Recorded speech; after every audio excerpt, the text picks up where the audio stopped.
প্রিয় ভাই বোনেরা, আসসালামু আলাইকুম। আপনারা সবাই ভালো আছেন? তো আমরা আল্লাহর রহমতে ভালো আছি। আজকে আমি তৈরি করব খেজুর দিয়ে চকলেট। খেজুর দিয়ে চকলেট যে এত মজাদার হয়, বানিয়ে আজকে খাইয়ে দেখলাম, অনেক সুন্দর হয়েছে। তা আপনারা এভাবে বানিয়ে খাইয়ে দেখবেন বাসায়।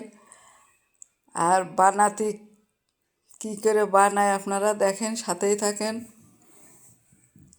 ভিডিওটা টাইনে দেখবেন না, সম্পূর্ণ ভিডিওটা দেখবেন যে আমি কীভাবে বানাই। প্রথমে খেজুরগুলো আমি একটা ছুরির সাহায্যে কাটিয়ে নিয়ে বিচিগুলো সব ফেলে দেব।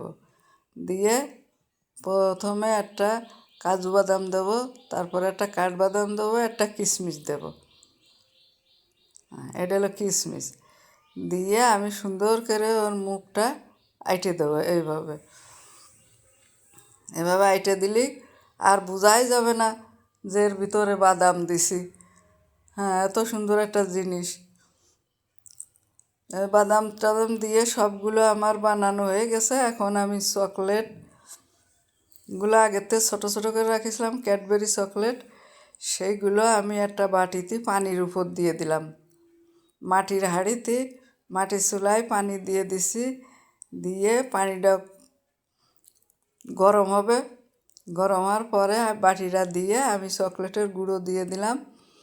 দিয়ে চকলেটটা ভালো করে গলিয়ে নিলাম একটা চামচের সাহায্যে। নেড়ে নেড়ে গরম পানি চকলেট গলে যায়। ওর ভিতরে একটু সয়াবিন তেল দিছিলাম। দিয়ে এখন আমি এর ভিতরে এক এক করে সব খেজুরগুলো ভালো করে কোট করে নেব।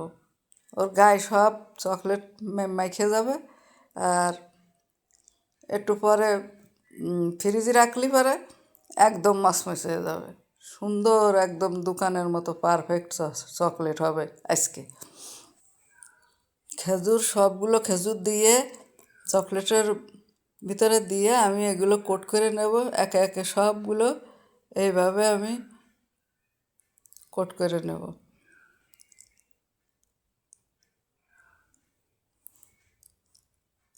খেজুর দিয়ে চকলেট খুবই একটা মজাদার চকলেট। সবগুলো আমার কোট করা হয়ে গেছে।